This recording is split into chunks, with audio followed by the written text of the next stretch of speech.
My name is Yalda Uhls. I spent 15 years in the film business at MGM and Sony at studios. Then I went back to school and I got a PhD in child psychology, and I study media effects on children.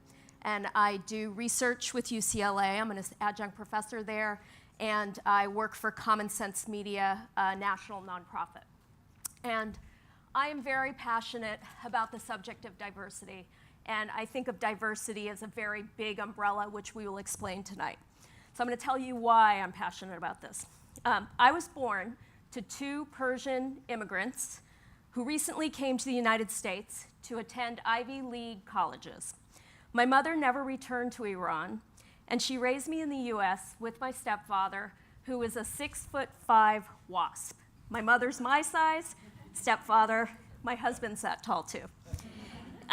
In many ways, my childhood was that of any upper middle class American, yet while Iranians are not typically thought of as a minority, and in fact, we check the white box on any demographic questionnaires, which is a bit annoying, my name and brown skin meant my American childhood was different and unique.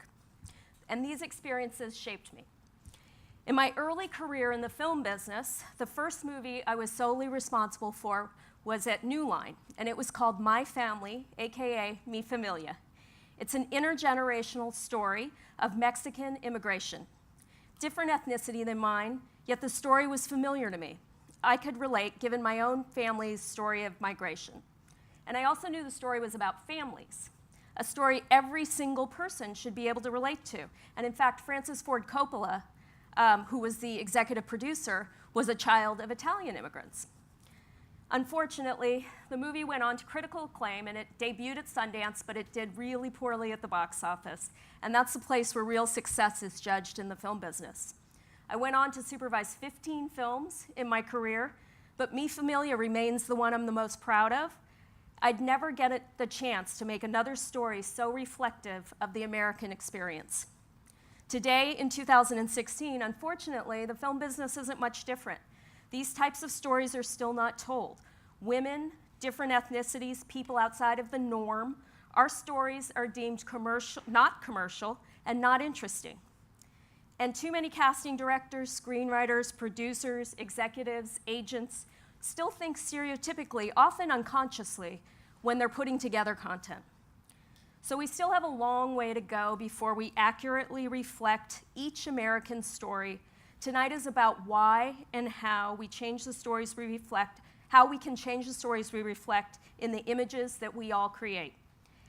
And now I'm going to introduce the fabulous panelists to the stage.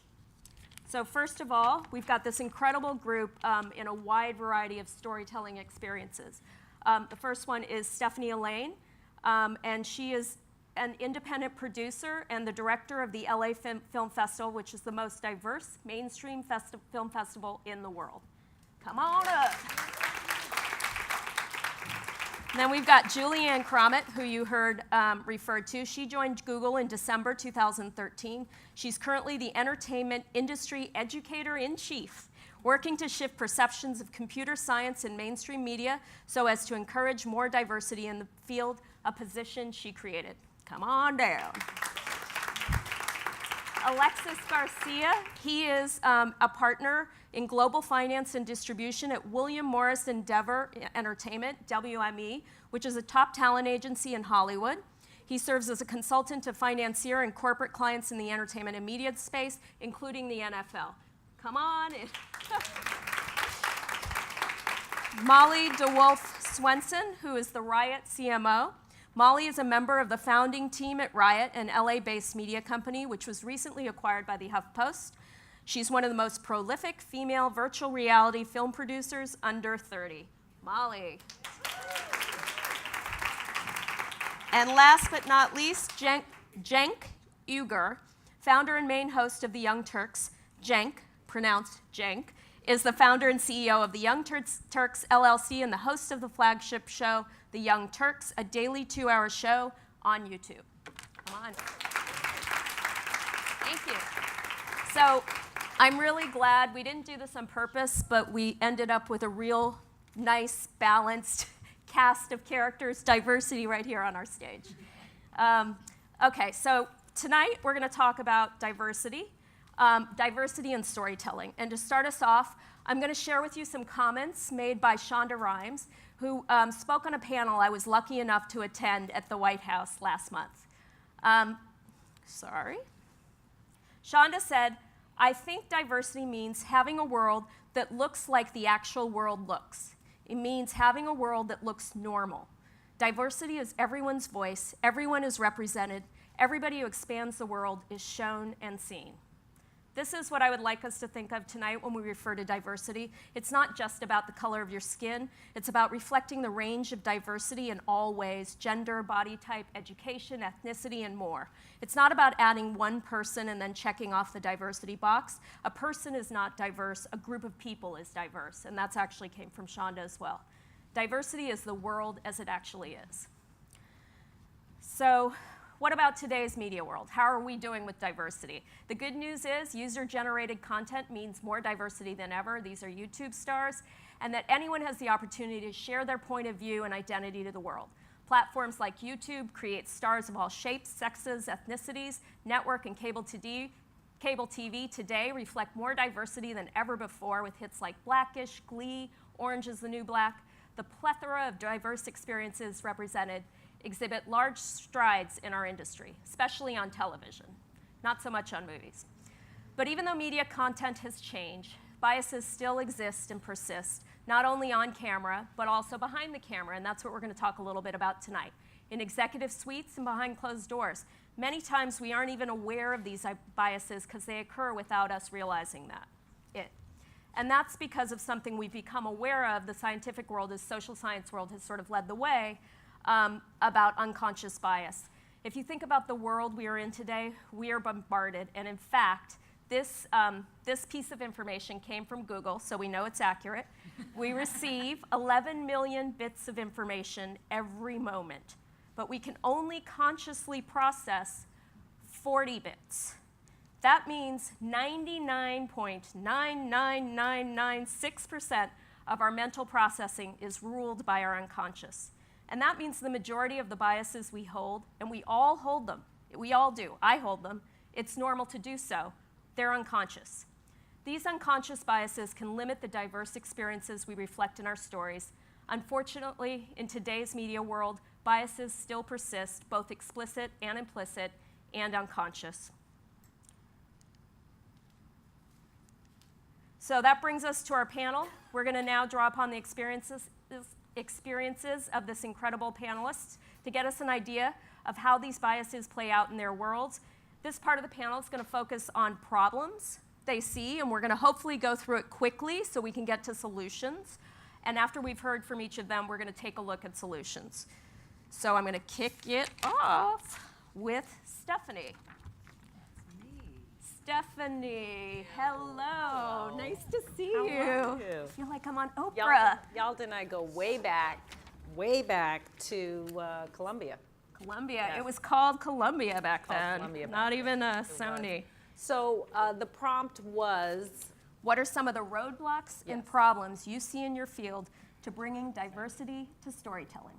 okay, so there's so many, but I'm going to name two, and I'm going to be short because I do think that it's more exciting to talk about solutions, and there are solutions. But the first thing is what you touched on, which is the lack of awareness, of self-awareness of our own unconscious biases. And I was fortunate enough to go through an unconscious bias training led by the beautiful Julianne recently as part of the Systemic Gender Parity Project, which is a collaboration between Women in Film. I sit on the board of Women in Film and the Sundance Institute.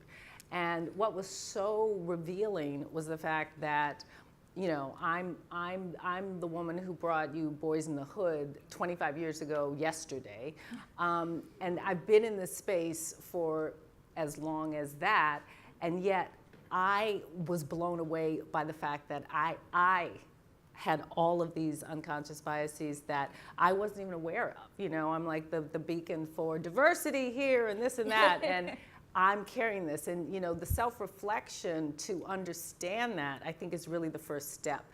You know, we're in a town of liberal do-gooders in the entertainment business, and, lately with all the just, it's not lately, but it's for the last 100 years or more, the obvious inequity has risen to the point where now we're having these conversations, and my ex-husband who is white and my best friends who are calling going, what can we do? I'm not part of the problem, I want to be part of the solution. And so the first thing is understanding that we're all part of the problem. We have been educated to believe that the stories are about the victors, not the victims. We're living in a racist environment from the time that we're breathed into the world. So we just have to accept that. We just really have to accept it, understand it, reflect on it, do some research, and be part of the self-awareness that we all have to be a part of. So that's number one, and I'm sure everybody can speak to that. The second thing is something I learned way back in when I was at Columbia, and I was the only black executive there, and I read Boys in the Hood and said, oh my God, this is a movie, and people were like, what are you talking about? Is that the gatekeepers across all disciplines have got to be diverse. And we can talk about solutions which took me a while to enact at the LA Film Festival in order to get that level of diversity. But those are the two, for me, the biggest things, which is lack of self-awareness and the actual gatekeepers. And I'm not just talking about studio executives, I'm talking about reporters. I'm talking about enough women and reporters of color to review movies. I'm talking about agencies. I'm talking about everyone is in a business where you can look around and say, hey, this does not reflect the world in which I live in. So. Great. So, gatekeepers, Alexis. Gatekeepers, yeah. WME, you are a gatekeeper and one of the toughest gatekeepers there are. So if you could speak a little to the problem of diversity as gatekeepers and also what some of the issues and roadblocks in storytelling and diversity with some of the clients possibly. Yeah, so I'll focus on film because I think you're absolutely right to distinguish. I think like we're in a kind of golden age of diversity on television. It's not enough. It's far from enough. It's definitely not enough at the executive level. It's definitely not enough at the showrunner level. But I think some of the specific things being shown on TV are as good as it's ever been, not just in kind of showing diversity, but even in kind of addressing diversity, and a lot of times in very authentic ways, which I think is a kind of key word that I'll keep referring to. In film, it's a whole different issue, and I'll address a couple of the problems. I mean, some of it is kind of a lot of things Stephanie kind of touched on. It's systemic, it's historic in terms of like who has controlled the production of content. And I think that goes to not just who's running the main the main kind of suppliers of content and producers of content in the studios, but also then who the studios give opportunities to, which is traditionally going to be the producers who have historically made them money over this long kind of period of time. So that is part of the problem.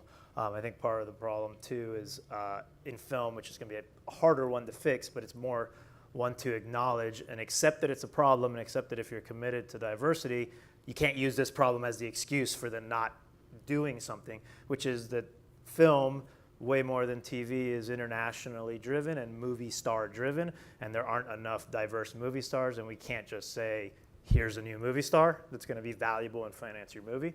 And internationally, we can't think that especially we in this room, are going to fix the biases that exist internationally. And in some countries and regions, it's not just the faces and the kinds of people that they actually don't care that much about seeing or have biases against seeing in film, but even some of the themes that would then be kind of driven by female storytelling or minority storytelling, themes that maybe wouldn't translate internationally. And so that's a problem, because that's, in the film business, a large component of how films are financed, and we're not going to overcome that. But I think anybody who's saying, but I think anybody who's saying, especially anybody who's saying, I'm committed to diversity, I would love to hire a diverse star or a diverse filmmaker, and then starts having meetings or casting and then says, oh, but I can't do it anymore because I need to have my international. It's like, we know that's the problem. You you can't go into the process saying you're committed and then use that as an excuse, and that's a problem. I think another problem is, and this I think is evolving a little bit. This conversation is trendy right now, and it's trendy usually after every census. But it's like, how do we keep... Or after #Oscars, yeah, right? yeah, or there's certain events, but it's like, how do you keep the conversation going to have it be a constant problem that's being addressed, as opposed to something that kind of flames up, people do something that they feel like checks the box, that they took some kind of action, and then they're not really creating solutions or trying to fix the problems, they're just trying to kind of take the heat off of the hot conversation. And then the last thing I'd say as part of the problem, which you kind of touched on, is like people like me are part of the problem. Right? It took me a while to kind of realize that and accept that, but I think when you're trying to break into a space where there's nobody that looks like you, and then you get in, like the first thing you want to do is just like fit in and succeed, Sure. and kind of, and almost like slam the door behind you and be like, all right, let me just settle in and do okay, and I'll worry about like the diversity stuff and other people like me like way later. And that's not good enough, and like it'll never get fixed if we don't kind of immediately recognize like it's going to cost time and money and resources, and it's going to be harder. But if we care about diversity, and we don't have to care about diversity just because we're diverse, but if we do care about it, if that's authentic, then like that's something that we have to overcome. I love that. Thank you for being honest Yeah. about your own biases and trying to fit in, which I certainly felt as well. Cenk, will you talk about new media? Is new media sort of changing the culture? I mentioned obviously YouTube. You speak on YouTube, so tell us. Are there problems there? We're talking problems now. Okay. No, we solved them all. So we're good to go. Okay. No, of course there are problems, and I want to get into that a little bit, but now I feel much better because I didn't know how much the movie industry sucked. Yeah. Compared to that, we're kicking ass in New So I'll get into that in the solutions part. But so look, the way I see it, there's three different layers of the problem. So back when I worked in TV as a writer, I was in conversations where we were picking hosts, and they were code words. So this is the most outer layer, the obvious layer, clear bias. If you wanted to pick a white host, you said, we're going for a Midwestern look, right? But it actually meant more, we don't want a black host. Yeah. Okay. And then one of my best friends, who I wound up starting the Young Turks with, was actually in the top 2 for a host in this show that I happened to be writing for, and then he's got the New York intellectual look. You know what that means? Jewish. He's Jewish. Yeah. That's right. So. John Stewart? And so he was eliminated, and lo and behold, they went with the Midwestern look. So that's not very coded, right? So that's pretty out there and pretty open. That's your gatekeepers. And what I love about new media is we tore those gatekeepers down. So again, I'll come back to that because that's the solution. So the second layer is the good old boys club, right? And so this is, a lot of people don't recognize it, and it's not a matter of being a bad person. So a fireman goes, why do I have to diversify my firehouse? I want to give this job to my son. My pa was a fireman, my grandpa was a fireman. I want to give it to my son. He doesn't come to that from something that's evil or something that's with bad intent, and then he feels like his identity is being challenged and his way of life is being challenged. And so, but in reality, if you keep giving the jobs to your sons, well, then other races can't break in and your daughters can't break in, right? So it's all that circle that has to be broken. And certainly when I was on cable TV, that existed. Less so in the YouTube world. And then finally, the thing that afflicts us all that we've talked about a little bit is the unconscious bias. And sometimes on the show, we'll spell that as by us, okay? And it's true, it's in all of us. And it's, when you get to how true it is, it's actually really depressing. Because I did a story on it yesterday, and you talk about, Alexis, how do we keep it going? We have an enormous advantage. I could just do another story about it the next day. We have a show every day. We just keep pounding it. And in fact, I hear from people that I apparently hate white people. I'm like, no, how many times do I have to say it? It's an unconscious bias. You're not doing anything wrong. White privilege doesn't mean that you were born and somebody came to you and said, ta-da, here's all your privilege, right? And you're special and you're rich. No, I know you're not rich. I know. Hear me out on this. And then when you do the studies and you show that black cops, any cops, white or black, in a video simulator game will shoot an African American more and quicker.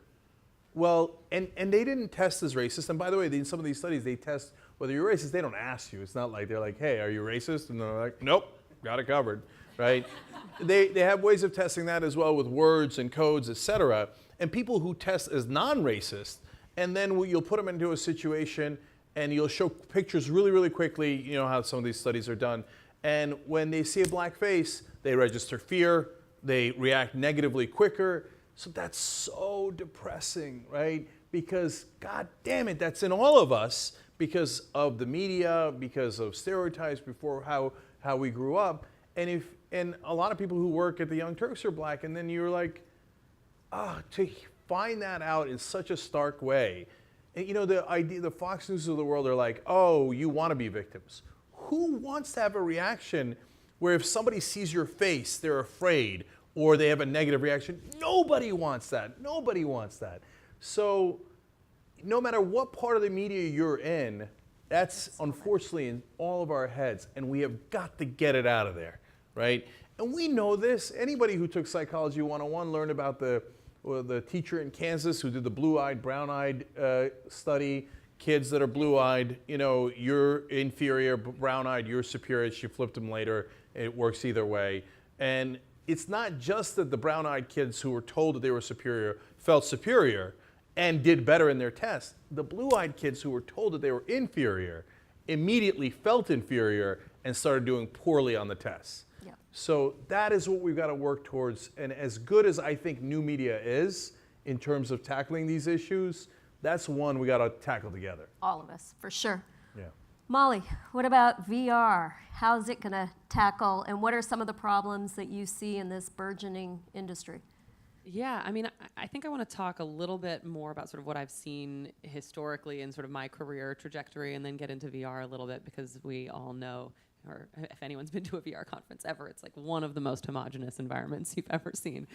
But you know, there's two things that come to mind for me. The first is, it's building off of Stephanie's point a little bit, which is that like being well-intentioned isn't enough to fix the problem. And the second, and that's related to sort of diversity in all shapes and sizes. And then the second, related to women specifically, has to do a little bit more with women themselves not advocating hard enough. And the first example that I'll use is my first job out of college was working in the White House in the Presidential Personnel Office. And my specific cluster within the Personnel Office was called the Priority Placement Group. And the Personnel Office is responsible for hiring every political appointee throughout the entire administration, and the ones whose terms end when the presidents do. So that's, you know, Deputy Director of the Department of Energy or Homeland Security, Department of State. And there are specific clusters that hire for each of these agencies. So like the defense cluster will hire for the Department of State, Department of Homeland Security, Department of Defense. The domestic cluster will hire the Department of Energy, Department of Education, that kind of thing.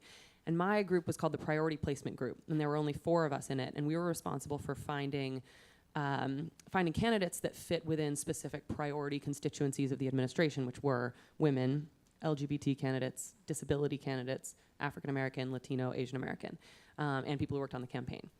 And this is Obama's first term. And the fact that we had an entire group of people that were dedicated to this headhunting endeavor, which was essentially getting on the phone every single day with the Congressional Hispanic Caucus and the NAACP and GLAAD and GLSEN and different disabilities unions, and being like, send us your all-stars.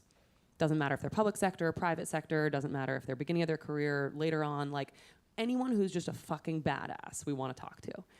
And then I was the first screening call for every resume that came in. And so I got to call people and say, hi, this is Molly Swenson calling from the personnel office at the White House, wondering if you'd be interested in considering political appointment. Make people's day all day long. It was the best. And because of this group of us, the appointees were the most diverse in history by every single metric. And that wouldn't have happened if there wasn't that sort of resource allocation specifically for the identification of these candidates. And it wasn't an affirmative action policy.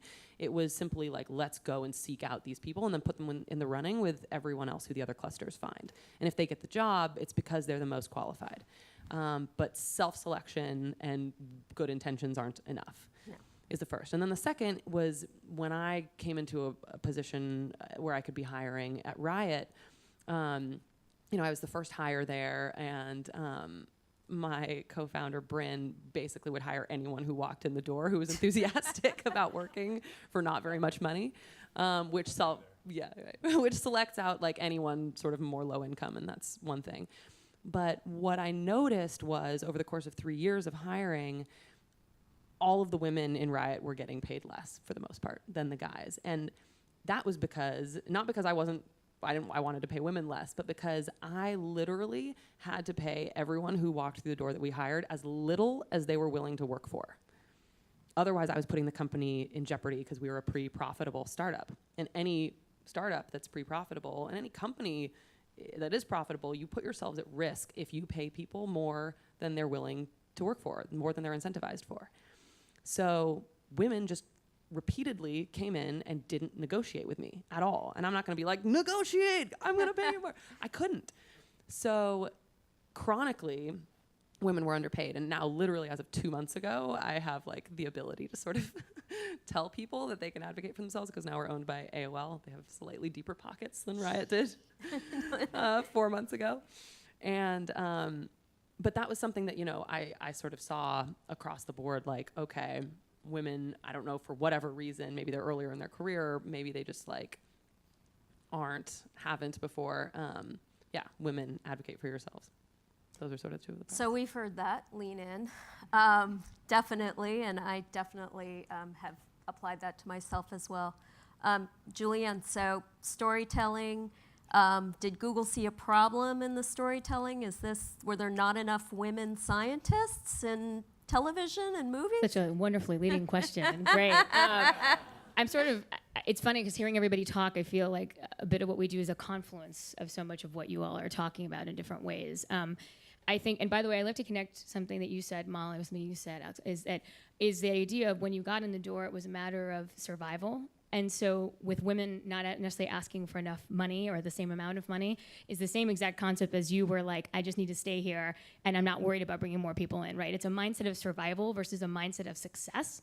And it's something that I actually learned in a coaching session earlier today, and I thought it was a great piece of advice, is to always think about everybody you work with and whether they're operating from a mindset of survival or a mindset of success.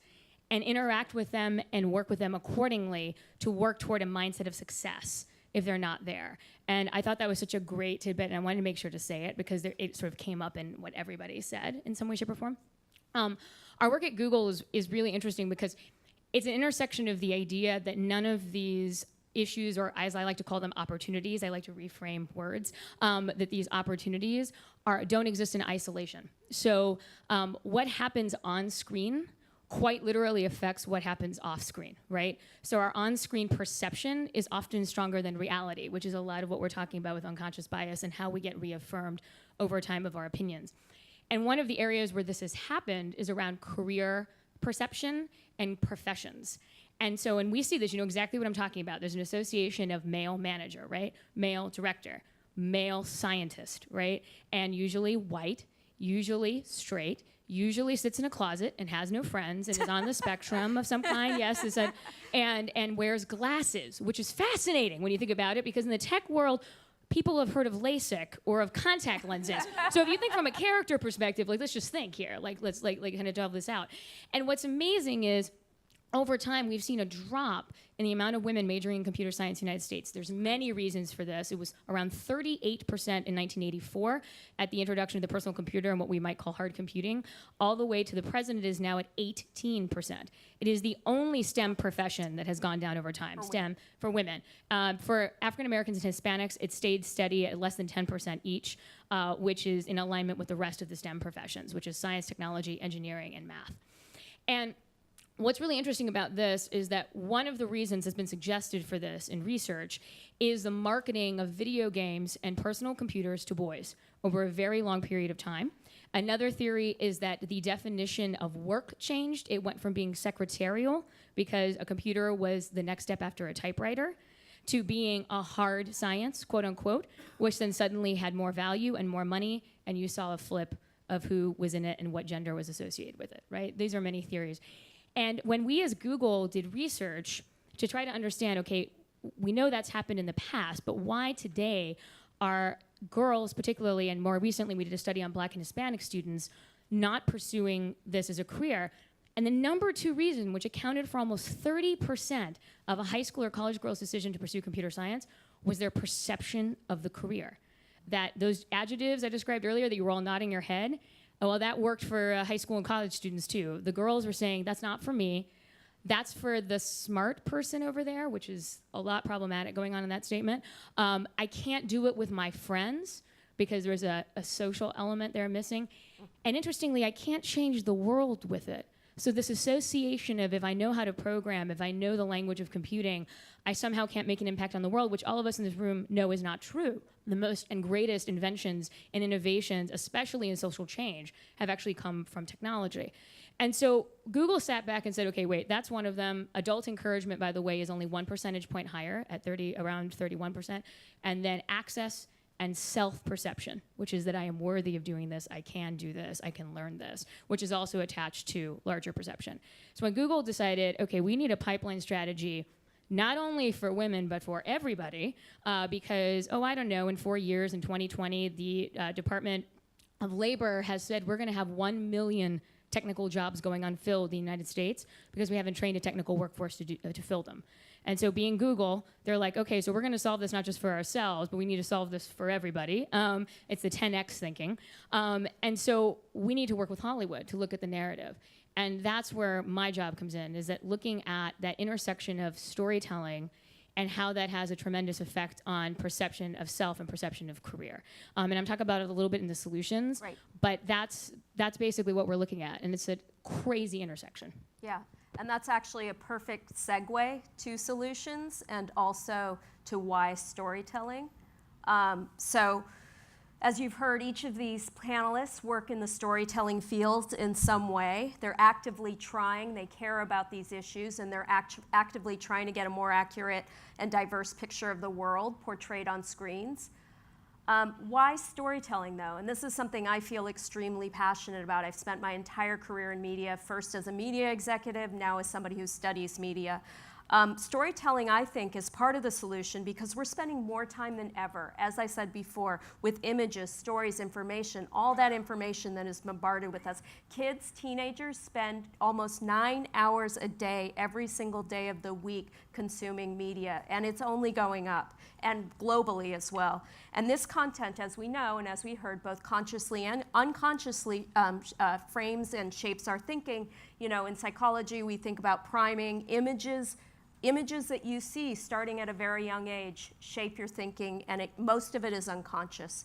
But one of the reasons stories are the most important way to, an effective way to influence behavior change is because they're non-threatening. And so that's why I have a picture of the Trojan horse. Stories can contain pro-social messages, and they're smuggled in through compelling narrative that appeals to emotion. So they don't feel judgmental, they don't feel didactic. Emotion combined with accurate information is a really powerful motivator. And there are a lot of examples in today's world, and luckily more and more researchers are looking at this, and we're starting to understand that stories actually motivate systematic change. So Glee, for example, Supreme Court ruling makes same-sex marriage a right nationwide. I've had so many people from Washington talk to me about this and about how they've started to notice how these shows actually change the world. The Cove, Shamu goes out with the tide, SeaWorld. The Cove was a documentary. It won the Academy Award, and it was all about, you know, how sea mammals are treated really badly at SeaWorld. And one of the most well-documented is MTV's 16 and Pregnant.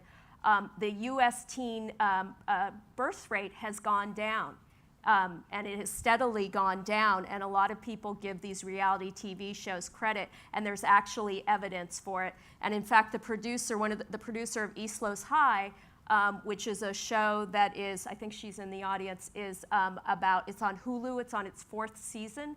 It's about teenage pregnancy, and it's trying to combat that problem through storytelling, through entertainment media, and it appeals to Latino audiences. So storytelling works. We know it works. And I'm hoping that each of the people on this panel, and I'm going to start with you because this is really what your job is all about, using the power of storytelling. She actually is paid to go out there and get messages into stories to change the world. How awesome is that? Great. Go Google for funding our team. It's 3 of us. She's got a team, too. So, Julie, solutions. Solutions. This is great. It's the And best please, part. if you can, offer one idea. If you don't have one, it's okay, but one idea, too, for the people in the room. Absolutely. And if you want to talk to me after, I will take cards and we can collaborate later. And I wanted to say, in terms of other examples, before I jump into one that we have, is how many of you have watched CSI? Yes, Right. totally. So a study's been done 5 years after CSI premiered. So it premiered in 2000 and 2005. The number of forensic science majors in the United States went up by 50%, 50, with an over-indexing in women. And so that's really what we're talking about here. It's profound when it happens. And the examples you gave, I think, are excellent around other issues as well. Yep. And in our field, that was one of the anecdotes that we used to get funding for this project. And I want to share a little Actually, clip. research. Yeah, exactly. Research. Yeah. I would love to share one of the clips of a recent project that we worked on to give you an example of what we do. Could we roll the Powerpuff clip? You guys get to see Powerpuff. It's not Pokemon Go, but... I know, it's crazy, right? When a trio of viral villains What damage could they possibly cause? threaten to infect the world, Let's see what damage we can possibly cause. Townsville turns to the power of leadership, Let's go save the day. the power of strength, Bam!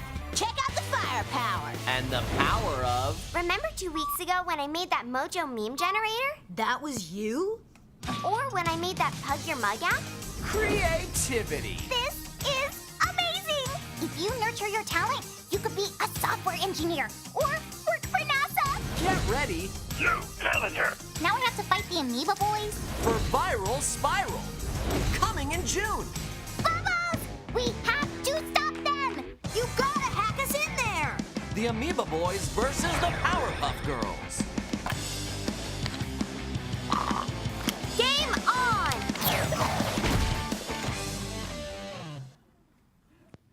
So that's an example of what we do. Thank you. That episode just aired on June 9th, by the way. You can find it online. And YouTube has been a great partner in this. We actually did a computer science playlist on YouTube Kids the same day that this episode was announced and launched on the network. That playlist alone has 111,000 views as of last week. And that episode is the #1 rated episode in kids 6 to 11 that Powerpuff Girls has had since their premiere. It actually beat the premiere. So really proud about that. And that's highly unusual. And what we did around that, and I'll explain how we work, because I think this also provides really tactical strategy, is that we offer one of our greatest resources, which is our engineers. And some of them are sitting in this audience. Kim Swen Wave in the front row, Diana Scar, I don't know where you are. Yeah, hey! Kim and Diana are two of our awesome engineers. There may be more in the audience. And what we do is we provide them for free to content creators, studios, networks, YouTube. And we say, hey, we give them the stats that I kind of gave you, and we said, you might learn something. You guys want to talk to them and just kind of pick their brain? And so we do a very casual kind of roundtable setting, or a speed dating kind of setting, as we like to say, where our engineers will share a bit about their work and about who they are. And then we'll rotate, for example, or we'll switch off, and then we'll come back and do a Q&A. And what's really interesting is that engineers and storytellers find that they have so much in common when they thought they didn't. Because the #1 barrier as to why you haven't seen so much diversity in the storytelling beside unconscious bias is the unconscious bias that is also playing out in somebody's own self to believe that they are worthy as a storyteller to understand this world. They say, it's over my head. I'm a creative. I can't understand this. I'm a writer. And the minute they sit down with our engineers, they realize they're all storytellers and they're all creative and they're all trying to tell stories to a public. And when that happens, we can't shut them up, and we usually have to like call quits. And this is what we did with Cartoon Network. We went on the rooftop of their building, and with 5 of our engineers, all of whom happened to be women, and we did a rotation and Q&A. And from this, Bubbles became a coder on the Powerpuff Girls, and it is part of her character for the whole of the series, like not just one episode. And what's amazing about it is that they derived that simply by talking to people that they normally didn't talk to. And then when they thought about them, they thought about the person they met and not the stereotype. And that's what we do. I like to call it a little bit of inception. And then it's the literal rewiring of brains in some way, which is really breaking down that unconscious bias barrier, right? From there, then, what does Google do? We provide marketing and PR support on the other end. So we help promote the episode and promote the show to reward them for the great work that they've done. And guess what happens when you do that? It drives ratings, and it becomes the #1 rated episode of the series thus far. And what's awesome about that is we get organizations that work with girls and with Black and Hispanic kids around the country to be a part of that. And so we invite them into the conversation. So in this case, Black Girls Code did an event with us in Atlanta at the Cartoon Network headquarters with this episode of the Powerpuff Girls, and they got to code their own gifts of their own Powerpuff Girls that they got to keep. And what's amazing is that that player still lives on our Made with Code website, which is our marketing campaign around this. And so you can go right now to madewithcode.com and make your own Powerpuff Girl and animate the GIF. And what it does is it starts to connect the on-screen experience with an off-screen reality for the girls. And we heard things like, I want to be a software engineer. I'm totally in this. I want to make, I want to be in animation, which is amazing because it's a crossover of the two fields. And I think the most remarkable thing about this partnership is that Cartoon Network has made a $30 million commitment to computer science education because of it. Wow. And they are the only media company we have worked with that has made that kind of announcement and commitment because they realize that it's their own DNA as well. Animation is written on code, and they look at the numbers just like we do, and they say, this has got to change. And so what I think is amazing about this story is that it's not just because this is the right thing to do and makes us feel warm and fuzzy. This is a business imperative, not just for Google, but for the whole of our economy and for media companies on their face. And so if I give any suggestion today of what to take away with you, is that to make the argument always in the context of how this is about success and about opportunity, and then find a way to have common ground on where you can make a mutual success happen. And I'm happy and open to talk to anybody afterward who might want to collaborate. There are many more ways in which we do what we do. That's an amazing story, and the takeaway of getting businesses to understand that this is in their business interest is an important one. And it's challenging. Cartoon Network is definitely a very unique company. Can we find more Cartoon Networks, Alexis? Please. I think in TV there are a lot of Cartoon Networks now. I mean, you think about it, like Netflix being another proponent, and I talk about it a lot, but I think like Master of None on Netflix, with both in terms of what the content is, and then in the case of Aziz Ansari, how he talks about diversity and just like how authentic it is and how self-aware he is, and like that's a guy who's like, he's not Latin, but I connect more with Aziz Ansari and how he talks about being brown and being an outsider than I do with a lot of Latin depictions in content. So, did you want me to talk about a solution? Or? Yeah, okay. Solution.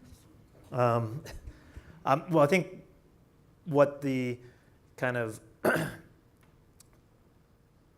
the emergence of kind of TV and the eradication of like the stigma and working between film and TV and kind of multiple platforms has made it easier for places like us to concentrate on what I think drives part of the solution, which is on finding new voices, and not just on finding them, because I think across the spectrum it's not just about finding and giving opportunities, but then about providing mentorship and helping people find those second opportunities and helping them have a path to like continuing to succeed and grow. And I like to use like the Trojan horse example because like what you didn't say is that they then got out of the Trojan horse and just destroyed shit and took over, which is awesome. Because I think that's a great the commercial analogy. part. Yeah. But like I think like on some of the filmmakers and films we've worked with, and like the most successful, or not most successful, but the best examples I like to point to are people who are like they came in like somebody like Ryan Coogler, right? Ryan Coogler, whose first film was tiny, and Fruitvale Station was tiny, very specific, very personal, very authentic. Should have had more commercial success, frankly, than it should have had. But it was great, and a great authentic story or piece of content can transcend those obstacles and can transcend those biases, and maybe even be commercial. But more importantly, give that voice then another opportunity to go do something. Which, in the case of Coogler, what's so great about it is then he went and took over Rocky.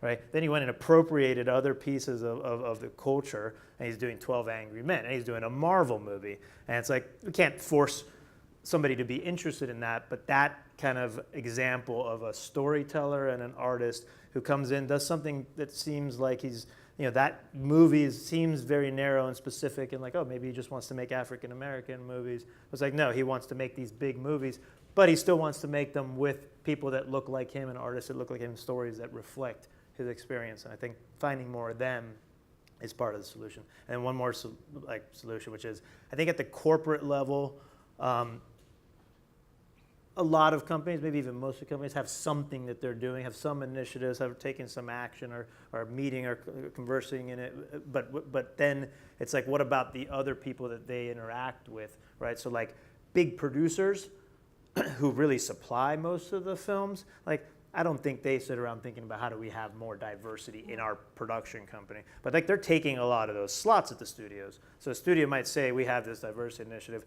but we're going to give this producer, we're going to make 3 movies with this producer a year, and that producer gets to call the shot on those movies, and this producer gets to call on those. So really when it comes down to it, it's like, what are their diversity initiatives about? Like there's a couple movies where they can kind of play around with them, and then hopefully that's when they make something like, Straight Outta Compton, right? That then kind of breaks all those biases and kind of overperforms. Like that was, that's the exception, right? Like, so how do we get those producers who control a lot of those slots to have their own? How do we incentivize them? How do we have them hire more diverse candidates? They don't have to necessarily create content that addresses diversity, but just have more people that are working under them that get a shot and learn from the people who really control a lot of the content. Well, I mean, I think that definitely talent drives Hollywood, and talent drives any industry. Talent drives your industry as well. And people always say, oh, we can't find the talent. We can't find the creative person. We can't find different kinds of voices. And it does sometimes feel like they aren't as there, maybe because we're not leaning in, maybe because we don't have the same opportunities. But YouTube seems to be a place where we do see more diverse voices, and I know you feel strongly about that. So talk about that. Okay, so I laid out the 3 problems: conscious bias, good old boys, and the unconscious bias. So that's step 1 is YouTube kind of pulverized gatekeepers with their conscious bias, and I love that. So I can't tell you the number of stupid things that TV and radio program directors have told me, right? So in radio, when I was 15 years ago, whatever, they're like, okay, don't talk about yourself. Nobody cares about you. I'm like, then why would they be listening to my show? Like the guy number 1 on radio at the time was Howard Stern. I'm like, all he does is talk about himself, right? So it's phenomenal how wrong they are, right? In TV, when I was on MSNBC, they told me, act like a senator. I was like, why? They're the dullest people on earth. Who would want to watch a TV show of a talking point senator? Anyway, so in new media, we shredded it. So now you can just start it and just do it, right? And so I know it's not that simple, but it kind of is. So as long as you're willing to put 15 hours a day in and bust your ass for 10 straight years, that's simple, right? And so, but I didn't have to ask anybody for permission. And that's the most important thing in the world. What I can't stand is if you're not in a position of power, that they make us plead, right? I'm not in the pleading business. So I'm in the I'm going to kick your ass business. I make grand goals. When I was on MSNBC, I got in trouble for talking to a reporter and saying that I was going to beat Fox News and make them fear me. And and NBC's PR department said, no, don't say that. I'm like, you guys sound like you're afraid. No, I am going to say it. And so I was the only show that beat Fox on MSNBC in one demo. Okay, nobody else beat him in any demo. I beat him in 18 to 34. So it's a good one, especially if you've got it going to YouTube. And so now everybody gets to start their own YouTube channel, now Facebook Live, and it is enormously empowering. And then voila, look at the top YouTube creators. So diverse, not just African Americans, not just women, and there are a ton of women. So many of the top successful YouTube creators are women and doing a variety of different things. But Asians who never got an opportunity anywhere else, all of a sudden online, boom, top 3 out of the top 10 channels. And what happened? I thought Asians, weren't commercially viable. It turns out, once again, the gatekeepers were totally wrong.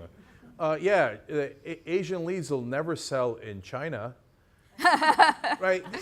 I'm like, are you insane? Okay, anyway, that's back to the movie business. Okay, so the fact that it has empowered us to shred the gatekeepers and do whatever is in our imagination is wonderful for new media. Okay, now in the Old Boys Club, when we started the Young Turks, we were always diverse because we didn't know we weren't supposed to be. Just hired whoever either in the beginning came in, right, or did a great job. So when Ben and I started the show, he was nominally Jewish, I was nominally Muslim, but in reality we're both totally atheist. But it was, and we were, best friends and organic. And then our producer was JR, who's African American. Our director was Jesus, who's Mexican American. And then Anna came in. I'm Turkish. She's Armenian. This is what happens if you're open, and you actually don't have things cluttering your head. But even for us, we got to work hard at it, right? And so we have to remember, hey, I hired a lot of people that I know, and know, for example, on my executive team, partly because they're the only ones who take a chance on me and work at a no or very low salary. And so our CMO's a woman, but I know her as well. And I've got to remind myself as we get larger and larger and we're a bigger entity in media, that you can't do that because that doesn't provide opportunities for other people that you don't know. And the people I know, for example, are more males. So I know plenty of females, obviously, but I went to school with more males. So I've got to break that bias. Yeah. And that's by us as well. And then when you get to the unconscious bias, see, that's where I think we have wonderful opportunities. So new media is telling stories every day, 1,000 stories a day, and they can't keep up with us, which is great. It's like a waterfall. And so let me give you a really political example, and then I'll give you more media examples. So I know growing up, and this got triggered when I was at a Salman Rushdie event, and he was speaking, and he said when he was growing up Muslim in India, it was very secular, not fundamentalist at all. And he said, where the hell did this thing come from? And Turkey, deeply secular, where I grew up. And Iraq, Syria, secular. Now, all of a sudden, fundamentalist extraordinaire, right? This poison of fundamentalism spreading throughout the world. And when I did a lot of research into it, what I found out was there's 2 countries mainly responsible, Saudi Arabia and the US. So why is that? Saudi Arabia made a deal with the Wahhabis. I don't want to get too deep into it, but they had a ton of money because they lucked into oil. And so they're like, okay, great, we want to keep our empire, our Saudi royals going, so we're going to make a deal with these Wahhabis, and we're going to let them run media in other Muslim countries. Ah. Okay, so they bought radio, TV, See? newspapers, Changes right? behavior. Media changes behavior. Media changes the world. It really does. So then U.S., why U.S.? Why would the U.S. want Muslim fundamentalism? Look at how it blew up on us, right? Because we wanted to fight the godless Soviets. And we got, at the time, 1 billion people who we can make really, really religious and fight against the atheist Soviets. And so we did that in Afghanistan. What's our solution? Yeah, genius move. No blowback on that at all. So we then financed more media in the Muslim world to turn them more fundamentalist. Oops. So that's how we poison the world. But the good news is we can unpoison the world. So that's what we're in the middle of now. I'll give you an old school media example, Norman Lear, one of my heroes. I was so lucky I got to interview him and find out about his life story, read his book. And here's a guy who had 7 out of the top 10 TV shows one year. Can you imagine? I mean, what a giant. Shonda Rhimes. Right, right. Well, now getting close, right? So, and what did he do? He's like, all right, I'm going to put biracial couples in. And I'm going to make African-American lead, and I'm going to make him really successful. And he just kept putting in messages until people were like, yeah, of course, having a black person next to you, that makes sense. There's a neighbor, marrying whites, blacks. It wasn't overnight, and we're still not quite there, but it made a world of difference. And when you grew up in that environment, you didn't even know that you were getting those subconscious clues, et cetera. To what you were saying, so my daughter's 3 years old, and I one day decided to give her a nickname, Bubbles. But I didn't know that it was a Powerpuff Girl. And she said, oh, I know Bubbles. And so now, since I gave her that nickname, she identifies with Bubbles, and now she identifies as a coder. Awesome. What I'm talking about. Okay. Quote you? Yes, yes. So that's how you unpoison the world. Yes. And that is storytelling. completely Great. within our power. I agree. More power. So, Molly. Yeah, you want me to talk about VR now? No, I mean, you can talk about VR, and I think lots of us are probably fascinated by VR, but you were talking about women and women, you know, the voices. Ultimately, we need more voices. We need more talent. We need more creative people, Norman Lears, the Shonda Rhimes, the people in power. We need them to get to power, and there aren't enough women. And you were talking about women not getting paid and not having that sort of belief in themselves. Is there anything you can say about how we can use new media and the affordances it gives us to be able to, anyone can do it.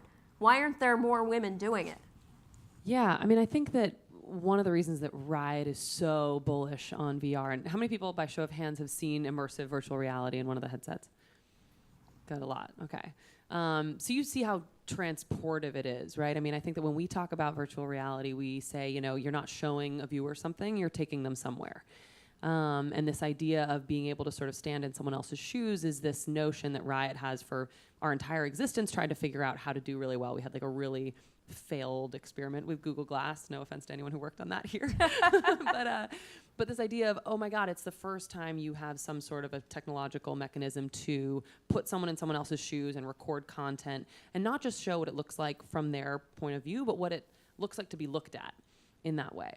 And you know, we did this virtual reality piece last year called Growing Up Girl. And the One campaign, which is Bono's organization, came to us and they were like, hey, we want to do a virtual reality experience about how energy poverty is sexist. And I was like, yeah, sounds great. Like, what am I even talking about? I'm like going through in my head, I'm like, okay, energy poverty, like lack of access to energy, how is it sexist? I have no idea. But what came out of this project is one of the films that I'm the most proud of. And it's one that to this day, I mean, we'll put it on people, men, women alike. They come out in tears, a lot of them, because essentially you're put in the middle of a field in rural Kenya, Tanzania, and you're standing there and there's just one girl right in front of you. Her name's Monica. And she takes you through her day, right? And so she wakes up in the morning, she has to go and collect water, right? And so she walks miles and miles down into this ravine with a bucket of water, puts it on her head, comes back up, and you're just sort of as a fly on the wall bystander watching this. And she gets back to her little hut, and then she has to go off to school, and she walks miles and miles to school, and then comes back in the evening, and then has to go and collect firewood because they don't have a stove, collects the firewood, brings it home. They're sitting in this little hut, and the stove is emitting this like black smoke, and it's terrible, and they're inhaling it. And by the time they're finished with dinner, it's too dark for her to do her schoolwork, and she has to walk miles into town to find the nearest street light, to sit under that street light and do her homework. And this idea that, oh my gosh, because she's a woman and in this community, if you're the woman, you're fetching the water, you're fetching the firewood, that means that you're not able to do your schoolwork in time for the light. And this perpetuates this chronic cycle of undereducation of women that really is just this deeply culturally ingrained thing. And people put this on here, and if they come out of it feeling bad about what they're afforded and the resources they have access to, I'm immediately like, no, like that is the wrong message. Like, you should feel so grateful for what you have. And they're all like, I'm gonna have my daughters watch this, and if they ever complain about anything again. But what I think is so spectacular about virtual reality and the promise of it is its ability to impact you on a really deep human fundamental level. And going back to this resource allocation point, which to me is really, really important, because we're working with a lot of brands, and my role right now at Riot, it was supposed to be Chief Revenue Officer, and I refused for that to be my title, which is why I'm Chief Marketing Officer. But essentially, I'm responsible for our entire revenue for the year. And brands come to us and they want to work with us, and they control massive amounts of money, or the agencies come to us and they control massive amounts of money. And we, for the first time, had someone come to us, one of the bigger brands and their agency, and say, hey, we want to work with a female creative team, ideally. And this was a part of their RFP, or request for proposal. So not just resource allocation, within the company yourself, putting towards recruitment and hiring of diverse candidates, but also if you control purse strings in the marketing world, and in particular, you control content marketing budgets, all you have to do is add literally one frickin' sentence into an RFP that's like, preferably female creators, or preferably female crew. Something like that. And by the way, everyone will fucking snap to attention. They will be like, yes, and I'm going to go out and seek those out. Like, you don't even have to do anything but put that sentence on a piece of paper or an email.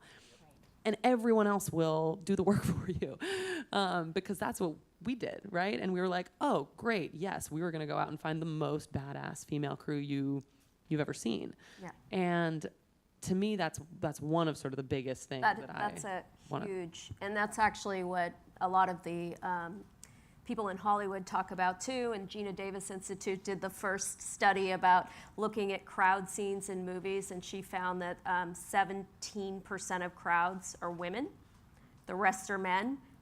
And she always says, what, they don't gather? Women don't gather? So, literally, if you cross it out and you put women, or, the assumption for scientists is white male, if you have to get rid of the bias by making it conscious, by bringing that bias, and by actually explicitly stating what you want. So that could be one of the solutions. Can I just add to that stat? Yes, absolutely. Actually, there's something really interesting about that stat. So not only are the crowd scenes 17% female, but across 10 major industries in the United States, in senior leadership, the representation is about 17% female across all 10 major industries. Wow. So we've literally programmed people to think 17% of women in a room is normal. That probably happened. That's legit, right? And then when you play that out, I mean, think about revenue. I could go on for days. But I think the other piece of that to add in is Shonda, who we started this conversation about, was on a panel with us around unconscious bias.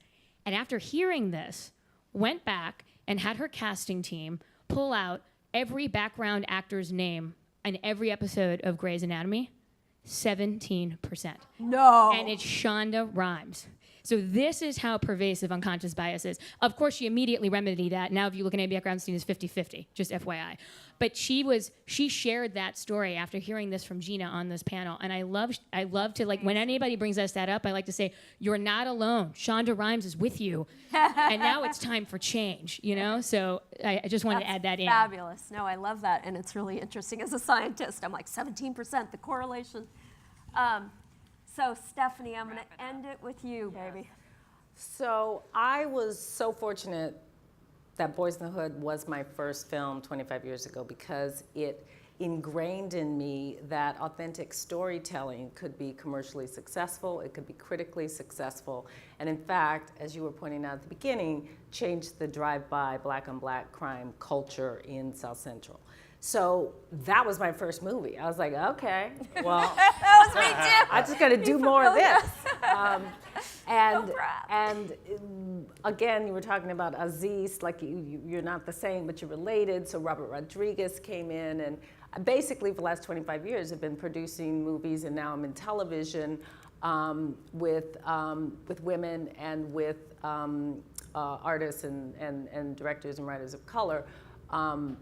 Dear White People being the newest thing, which was a film, and now we're making a Netflix show. And I'm in business with Netflix on 3 different things right now. They are the absolute place to be in terms of this. But basically, I was like, oh my God, it's taken me so long just to get one person up. So 5 years ago, I stepped off the board of Film Independent into the job of festival director of the LA Film Festival. And it was really interesting that I was the only person of color on the whole team. And so I thought, okay, no worries. Let's show Ava DuVernay's film in the big theater or a big gala, and they're like, nobody will come. I was like, really? Ava DuVernay? This was middle of nowhere. She wasn't Ava DuVernay yet, but she was Ava DuVernay. And so I was like, no, let's do it. It sold out. It was the first thing that sold out. So over the course of the first couple years, I kept pushing the boundaries. Ryan Coogler's film, which was very small, I said, let's do that. Totally sold out. So it gave me confidence to basically confront the team and say, look, I need more programmers of color here because you guys, I'm pushing this onto you, but I need more programs of color. So the next thing that happened is I was called into HR for reverse racism.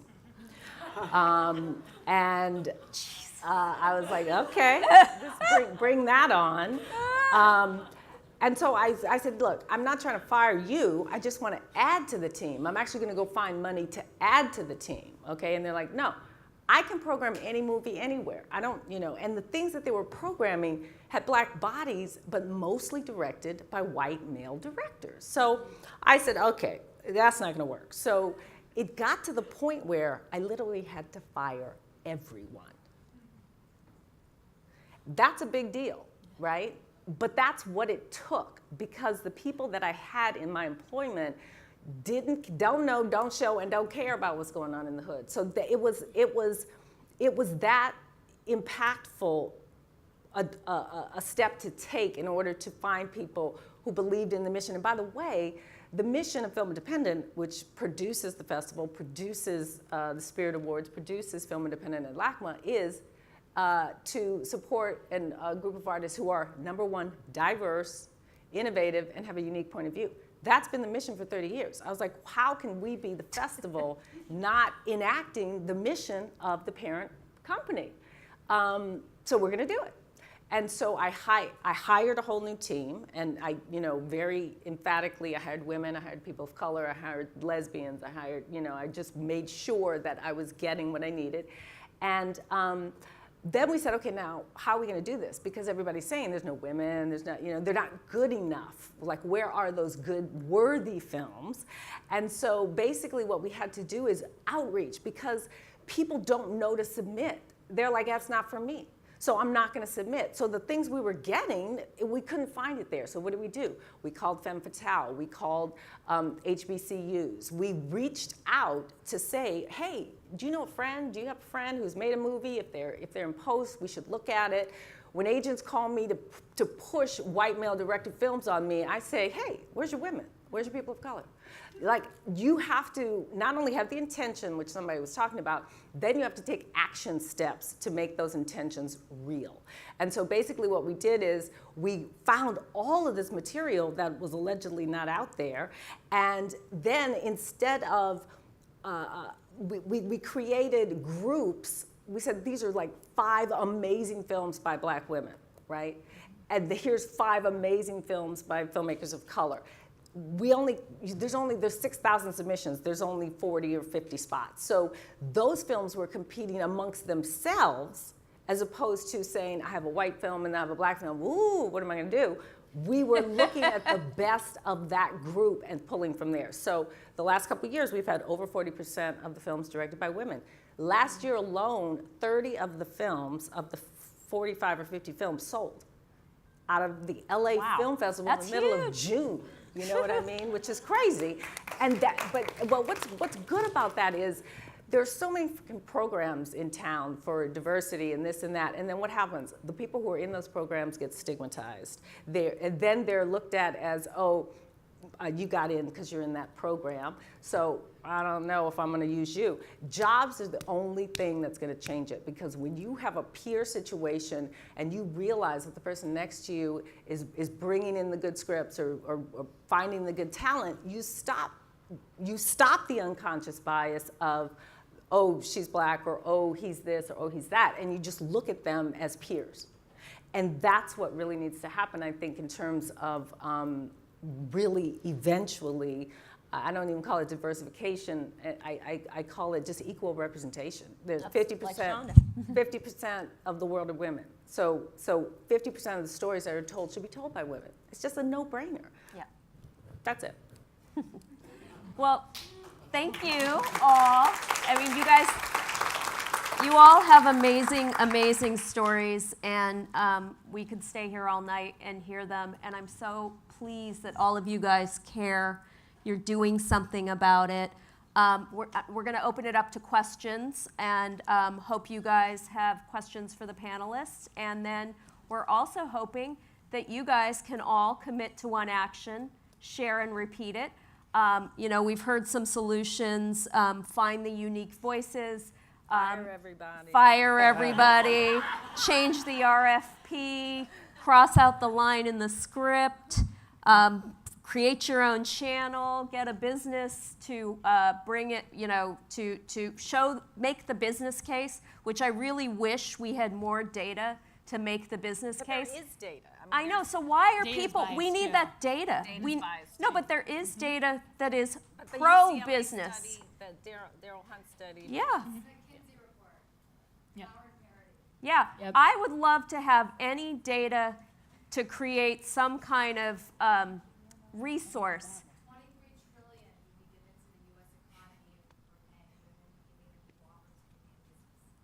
Great. Yeah, Natalie. And what about women's voices and people of color's voices in storytelling and filmmaking? Things like the Asian channels that have gotten, you know, I mean, these voices have been unrecognized for so long. Why are these things not happening? But go ahead, question. Thank you for a great panel. So speaking of data, I think it's a very strong argument to say that it makes business sense. And with media, a lot of the revenue comes directly from the audience, but also from brands. So what are you finding in terms of brands seeing the incentive to be more diverse? I'm going to say one thing, and then you were the brand person. So I would like to talk about, there is an organization we work with, the Alliance for Family Entertainment, and it's a division of the Association of National Advertisers, and they've committed to changing the representation of women in ads, and they're trying to get, they represent 40% of all the dollars in the family market.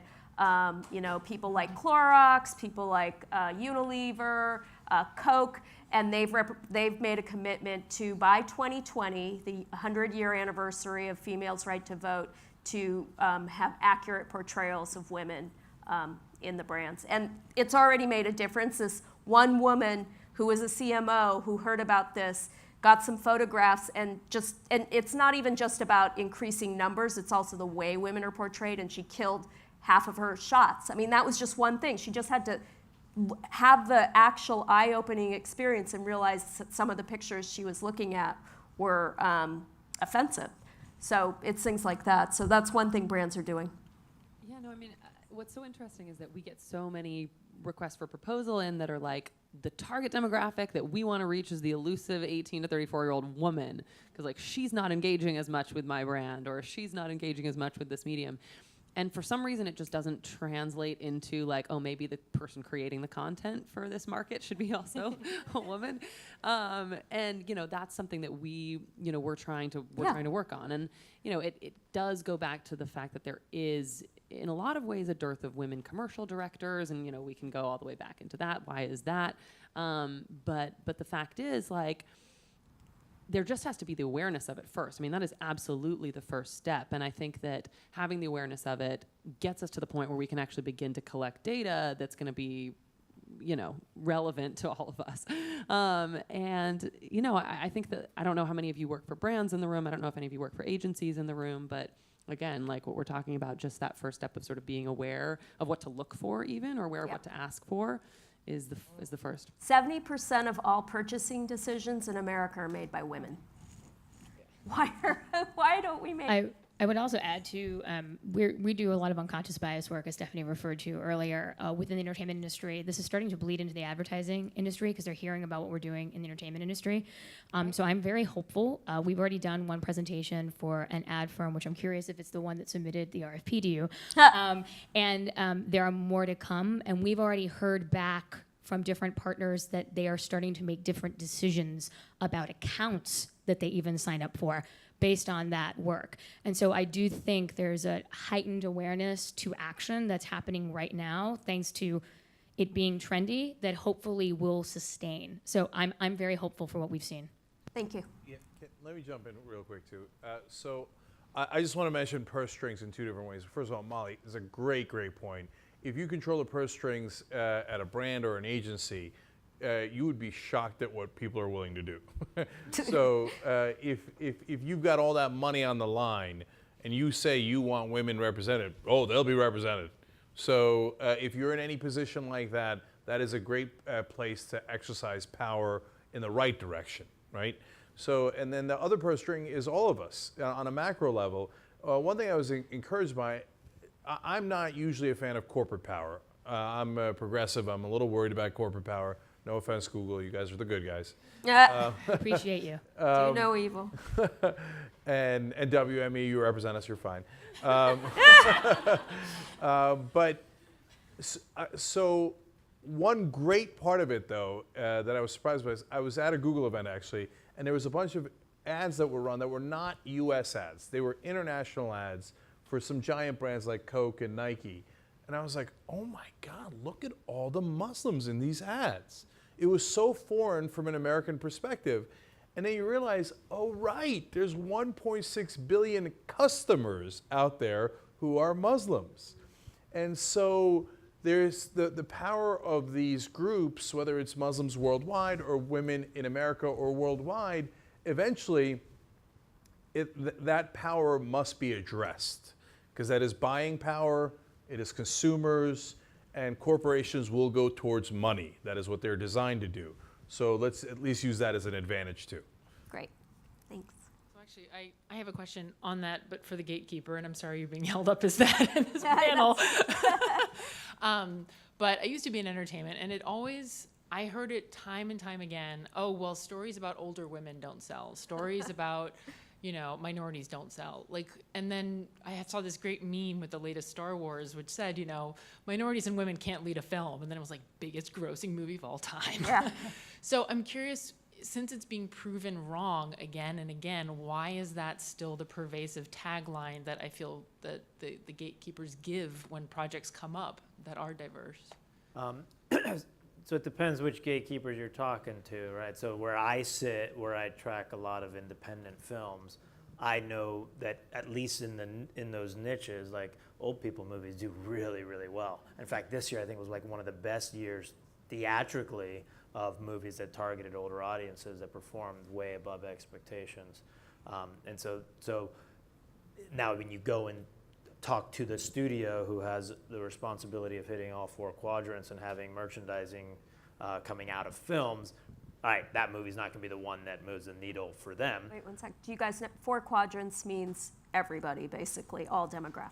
Yeah, which they have pressure to kind of use their slots to have those kinds of movies. But you come to somebody like me, and if the content's great and it's got a clear audience, whoever that audience is, that's something that we will want to work on, that we know there are financiers for, that we know there are distributors for, but you just have to be talking to the right people. But why is the assumption in a big studio that those movies won't be commercial successes for them?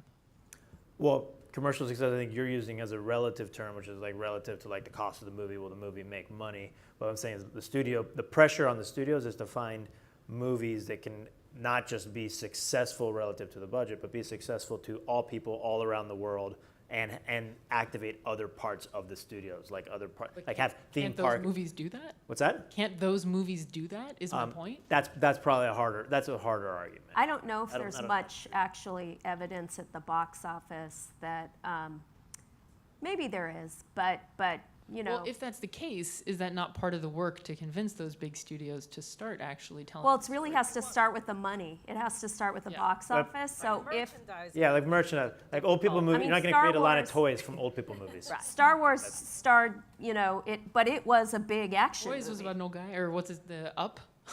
Like, Yeah, that's I'm just saying, animation, Pixar. yeah. Yeah. Anyway, it's always confused me, but I.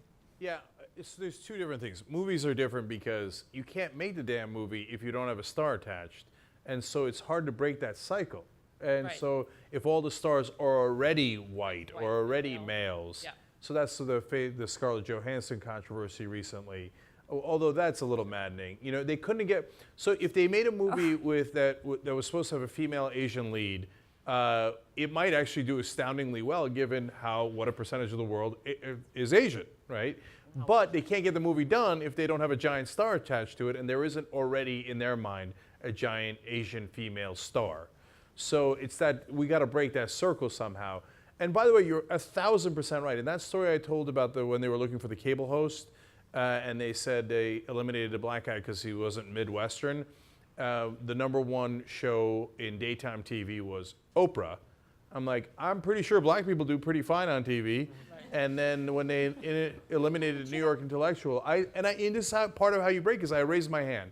Like, I'm the lowest guy on the totem pole there, but I just tweak, right? I was like, when they said New York Intellectual probably not going to work with mainstream America, I was like, you know, #1 show in primetime is Seinfeld.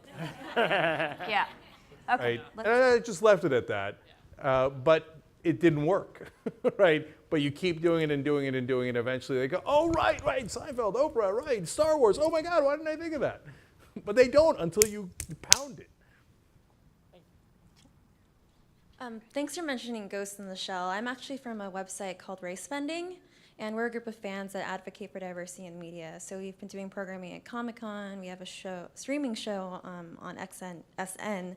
My question's actually about our original bread and butter, which was fan petitions, which we use as a strategy to raise awareness on the internet about whitewashing and things like Ghost in the Shell. Great. So it was interesting. At first, it was like 3,000 people would sign the petition. Now, when there's a petition about whitewashing, like the one for Ghost in the Shell, you'll see like 99,000 people sign on. Wow. What we've run into is something that we kind of nicknamed the "that one guy" problem, which is sometimes it doesn't matter if 99,000 people feel one way. If in the boardroom there's that one guy who is dead set on whitewashing that character or is only interested in auditioning white actors, how do we reach that person? How do we get them to come to panels like this? How do we get them to, I don't know, look beyond those biases? Or if we can't get through to them, how do we go past them? Do you guys have any advice about that? Yeah. Well, there needs to be more than one white guy in the room. There needs to be women in the room. There needs to be people of color in the room. Because, again, if there is a peer situation, they will stop and listen, say, oh, okay, that is an interesting point of view. Somebody has to be in the room to point it out to them. And in fact, there has to be two. Shonda actually said, it's Oh, hard yeah. to be that one, Gotta be more than one Persian girl, or that one, you have to have another ally, because if you're the only person saying it, it is too easy for the rest of the room to dominate. So. Unless you divide that room and go to each person individually, and then that's power. I think I do. You know. Because you could have 3 people in the boardroom interested, and there could be just one person who's been there longer who isn't as open.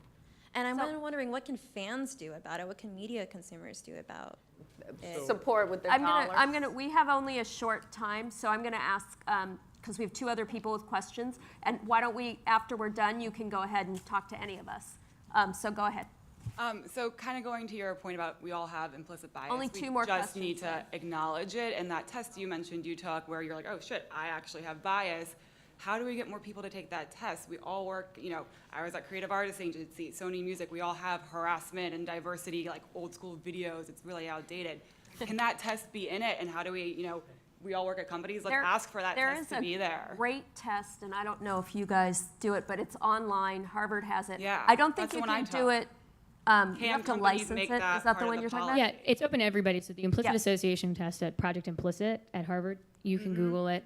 No, so I took Yeah. that. I and have my Yeah. daughter took it. How does that, that's at least to acknowledge it. So, So- companies, can we ask our companies to say like, hey, we should just give this to everybody Yes. just Yes. so we can start Yes. to acknowledge it? Yes. So that's This just is my- this is a topic I believe that people are becoming more and more aware of.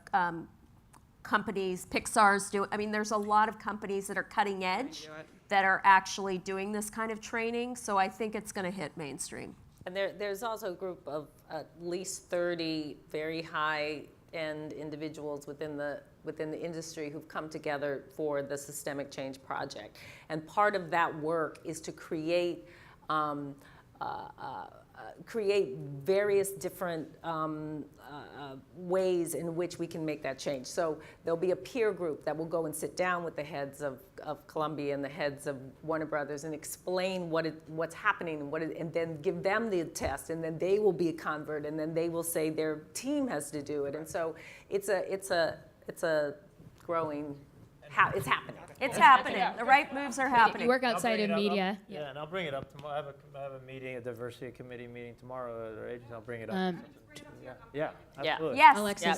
Teresa Ask Kang for was the on with me. training. We should talk. Ask for Oh the yeah, training. you talked to her about it? Yeah, so Teresa Kang and I are talking. We should Oh, talk. sweet. Yeah. Great. So I'll William go there Morris tomorrow. Endeavor is already talking to us. Yeah. There we go. Hi, so this is a topic near and dear to my heart. Like when I was an undergrad, I started this South Asian film festival actually because people had a perception of Bollywood as song and dance.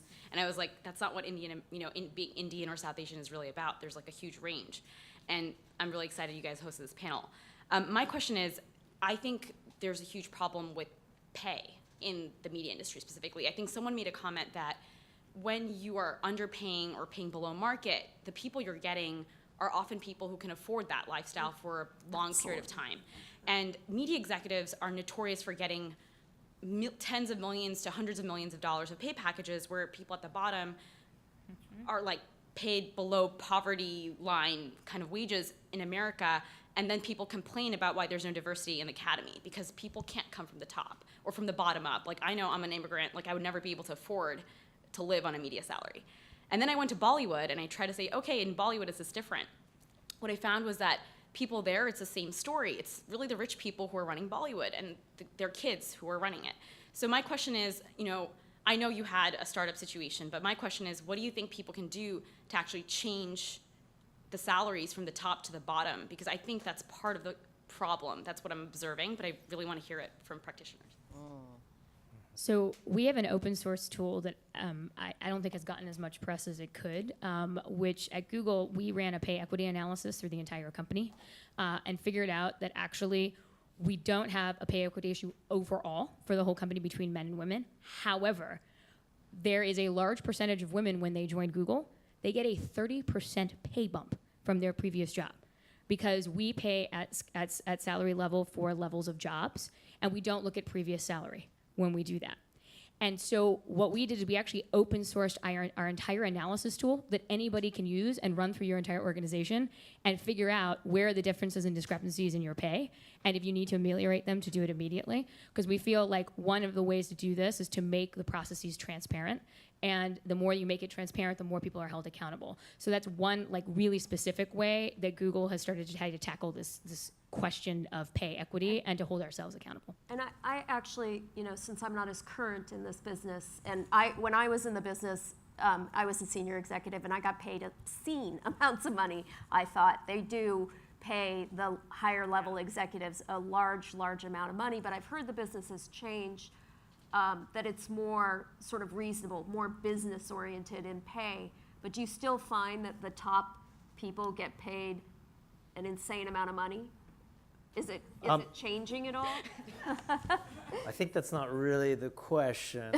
Well, insofar as like the real issue is like entry level and giving people enough time to then rise however far they're going to go in the company. Because maybe, we happen to be in a company where it's a great entry level job for somebody figuring out what they want to do in the entertainment business. So it's not necessarily how do you retain them.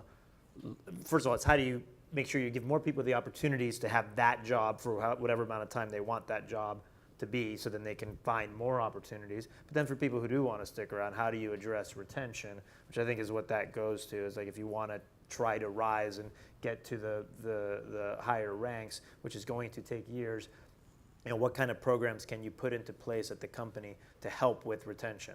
And we're having a lot of conversations and trying to find action to do with that. A lot of that has to do with mentorship, and a lot of it has to do with allocating resources. Well, I don't think it's just retention. I think it's from the bottom. Like talent agencies, people have to work in the mailroom for like 4 years at like $30,000 a year. Yeah, and I think part of that's like how long. Some people can't afford to do that at all, which is Right, a fair point. period, right. But then some people can afford to do that for a very small amount of time, and so it's like, okay, great, they can do that right out of college. But now, what if they actually want to stay at that company for 5 years in order to get to a point to succeed? And how do you fill that gap? How do you address that level of keeping them around in that kind of job? Okay, we're well over time. I don't know if we only have 10 minutes for drinks. Hayley, do we have 10 minutes, or do we have, like, how long do we have before we're all going to be kicked out? I don't think this is 15, 30 minutes. Okay, No, I'm just everybody kidding. get your drink. We have a bartender. This is a till Trojan 9:30, horse. We're already so- in.